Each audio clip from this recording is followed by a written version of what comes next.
this life? I actually can't. Is this genuinely life? Is this life where such a chapter of greatness in one chapter, freaking 19 pages, exists? Because I can't deal with this. I don't know when, but either way, Horikoshi, he needs the greatness. I honestly thought a chapter like last week, or the chapter like a couple of weeks ago, I didn't think it could get better. I honestly didn't. I was always wondering, Horikoshi, how are you going to top this? How are you going to get better than this? And then he freaking comes in with this. And then, oh, heck. Oh my, okay. This chapter of Boku no Hero Academia, like, you can't, it's not hype. This chapter's not hype. This is not even greatness. It's like, it's a word, it's nonsensical. It's something which you can't even describe, because that's how good it is. When you get to a limit like this, it's passed through the freaking roof. It's gone. It's honestly that great that I don't even know what to say about it, because I can't freaking describe it. It's not amazing. It's not freaking awesome. It's just Boku no Hero. That's it. Every chapter of Boku no Hero is freaking Boku no Hero, because that's greatness. And that's all it is. And honestly, I was like, Horikoshi slapped me in the face again. In this chapter, I'm just like, heck, what is this? Is this genuinely life? How can I be reading the chapter so sick? What pisses me off is we have to wait another week. Like, I can't do this. So, before I read this chapter, actually, I found something funny. On volume 1 for Boku no Hero, Horikoshi, he does like a little footnote kind of thing. And then he said something about, like, he was just like, oh, I truly wish that this series becomes popular or something. Or he says just like, oh, I can't remember what he said. What he says is very humble. What he said, it was very humble, and he was just like, I hope this series becomes very popular, or this series might not be, it might not be like amazing, but I just hope I enjoy it or something. I'm just like, man, Horikoshi, you were wrong. Like, you're just playing us. You knew this was going to be greatness. You knew this was going to be amazing, and then you just released this all for everyone. So either way, this freaking chapter, I loved it, because we get, what generally happens in this chapter? We get character development, we get a freaking flashback, we get action, dialogue, everything in what you need in a chapter. There was no panels wasted. It was beautiful, and honestly, I'm genuinely loving Iida as a character right now. What is happening with Iida is amazing, because I didn't see this happening. I honestly thought, like, if this was any other series, I would have gotten bored of this. I'd be like, wait, seriously? They're still fighting this guy? They're still in the same back alley? No! No! Not with freaking Boku no Hero. This greatness is amazing. Like, honestly, it's beautiful. With Todoroki coming in, freaking Deku, then my man Iida, using those reciprocal stuff. I'm just like, yo, this is freaking greatness.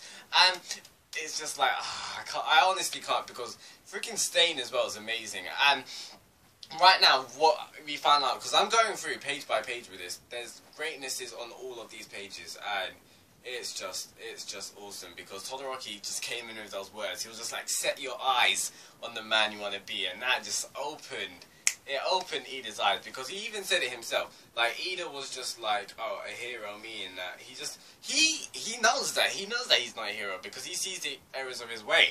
And this must have been foreshadowed from the start, because in the flashback, because I recently read the whole series again. I read it from chapter 1 a couple of days ago. And then, and around the hero entrance exam, and they're fighting the robots kind of stuff to get into the school, I remember there's a part when Uraraka, she is pinned down. I think she's beneath a boulder or something, or maybe she twisted her ankle. I can't remember, but she's pinned down on the floor, and like, this massive robot's coming, and Iida is there. Iida is literally there, and Iida's looking at her, and I think he either runs away, or Deku's coming in to run, and Iida's just like, no, stop, you can't do this or something. Either way, Iida sees it and he doesn't do anything. And he even says it himself. He says it himself that, oh, nothing's changed since the entrance exam. He's seen the errors of his ways. He knows that he knows that he hasn't been acting as a hero. And what he does in this chapter, it's phenomenal. It's amazing, because he comes in and then he just like, it's a switch, because Stain doesn't even think it himself, because you can't really, I honestly don't think he's acting right now. I don't think like his character has changed just like that. I honestly do think he's still part of him fighting out of grief and vengeance, but I honestly do believe that his friend's helping him, that he believes that he shouldn't just go out by himself and that. So it's kind of like he's realised what the errors of his ways, especially with the flashback we're seeing with his brother as well. It's just reinforced that it obviously must have been foreshadowed. I truly believe Iida because there was similarities. People were saying, like, I think Deku said it himself. Deku was just like, oh, my fascination to All Might is just like Iida's to his brother. And I don't believe that. I think it's so much different, because Deku's fascination with All Might, Deku wants to be All Might. Deku wants to save heroes with a smile on his face. Iida wants to be his brother, and that's the difference. Deku necessarily wasn't chasing after All Might. He was generally chasing after the image of All Might, like the whole representation of a hero, because that's what All Might was. Whereas Iida just looked up to his brother. That's all he was doing, and he was doing everything pretty much because he was doing it for his brother. And that's where he kind of didn't learn about the qualities of a hero, because all he was doing was, like, he was just literally fixating on wanting to be like his brother. He wanted to be as good as him, and that's where I think his downfall went. Because I truly do think if this was like happened to Deku, I think Deku would have went about this differently. But we see him in the chapter coming in like a boss, and he freaking snaps Stain's sword. We see Stain in this chapter. Todoroki did say something. Todoroki said that, oh, seems like this guy isn't that tough after all. Todoroki, you're freaking lying, because you're the one. He's the guy who came up and licked your face for like a second, and you couldn't do anything. So either way, Stain's still a beast. I honestly do think so. What happened at the end of this chapter with obviously Deku and freaking Iida coming in, which was amazing. That combo was beautiful.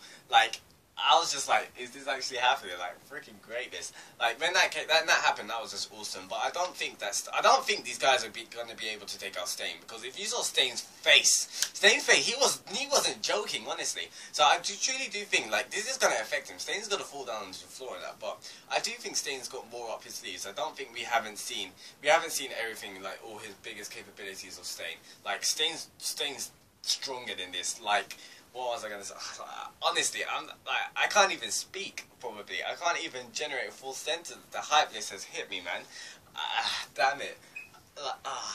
Okay. Let me try and gather my thoughts. Let me try and let's let this hype subside. Let's try and, like, dissipate it a bit, because we need to get through this chapter. We need to get through this greatness. It's 7 minutes, and 7 minutes has gone, and I've barely even scratched the surface. Literally, this chapter. Okay, let me get through this. So we find out about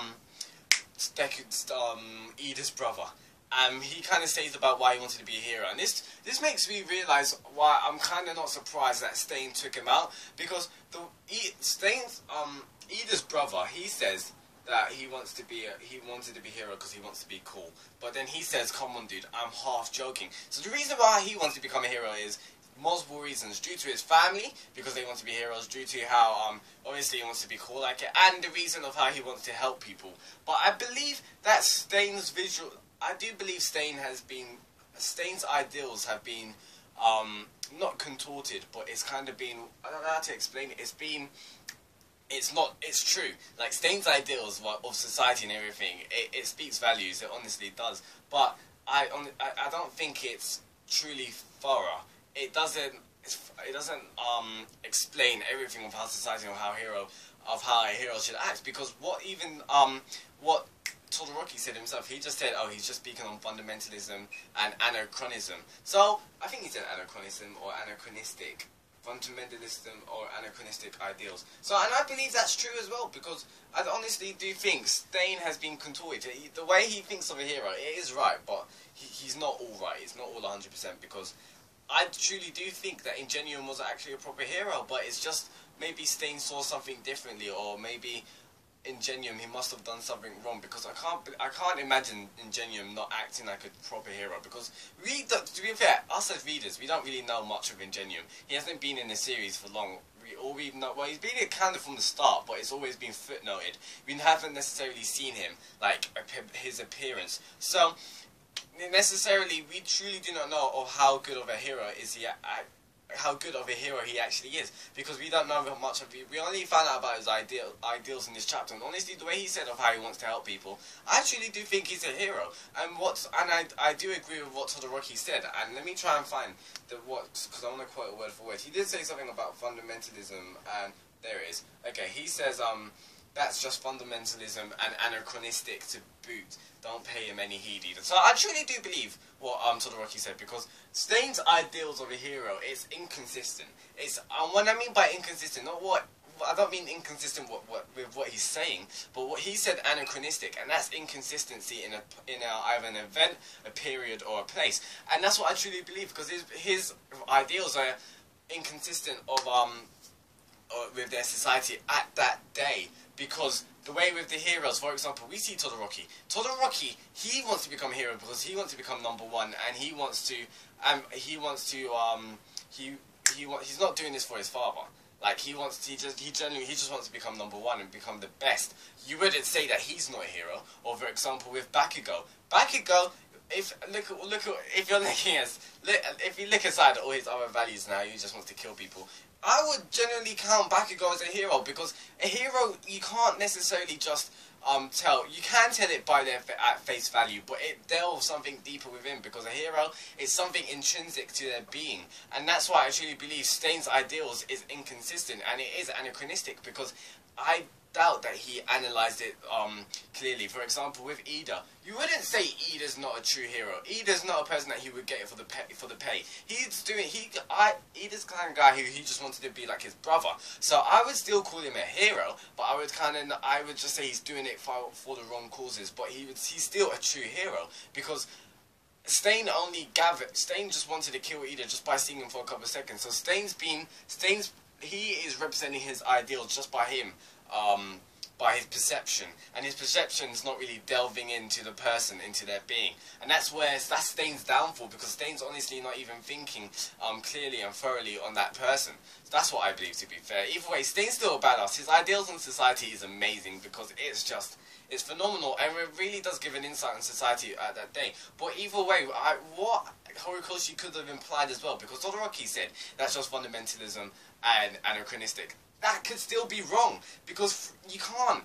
A hero's a hero. It's not black. There's no grey. It's black and white. You're either a hero or a villain. There's no in between. There is, of course, an anti-hero, but that is still wrong to a degree.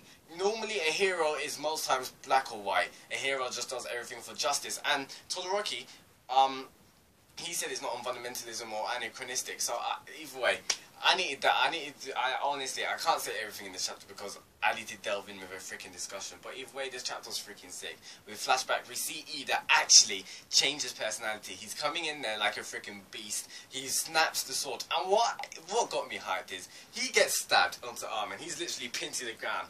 And he freaking bites it. He bites it off his arm.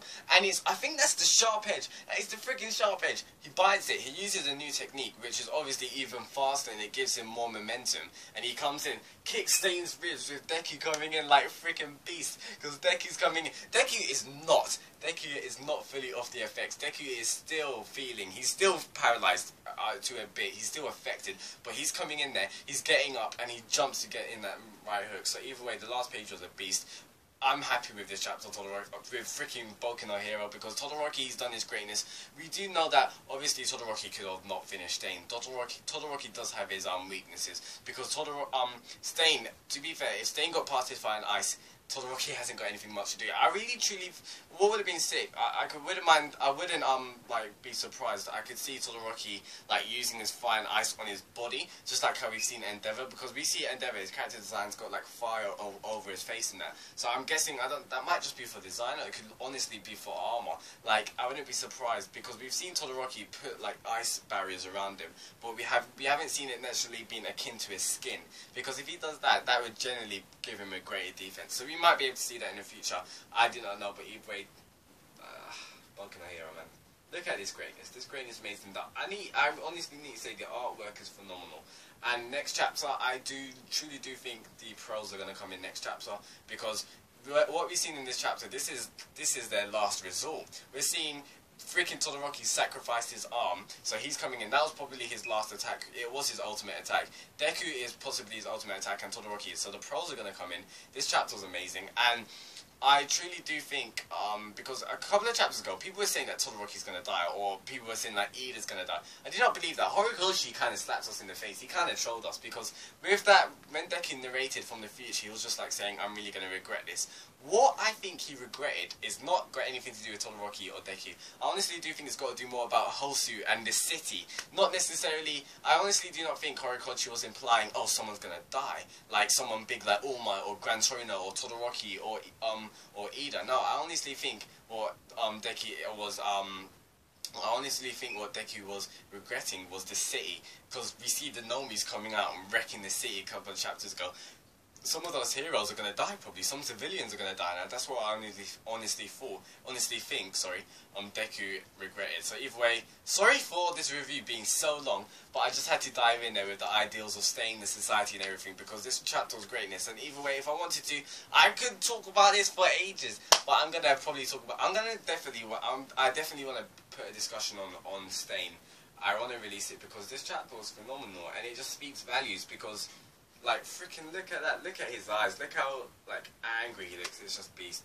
This chapter was just phenomenal. The teamwork we're seeing with Deku and Todoroki, and Iida and Todoroki, when Iida was like, Todoroki, freeze my cooldown, my engine, either way, it was just beast. So sorry if this review was obviously long, I'm terribly sorry for that, but either way, I couldn't contain the hype for this. I had to delve in and just talk about it, because the greatness is Boku no Hero, and tell me your thoughts in the comments below. What did you like about this chapter? What the freaking artwork, man. The artwork is I'm loving it. So either tell me your thoughts in the comments below.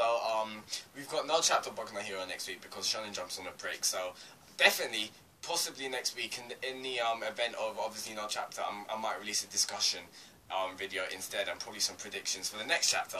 So tell me your thoughts in the comments below. Subscribe for weekly reviews of Boku no Hero. If you liked any of my ideas or my theories, what I've said in this chapter or my review, please drop a like, that would be greatly appreciated. I'll see you next week. Goodbye.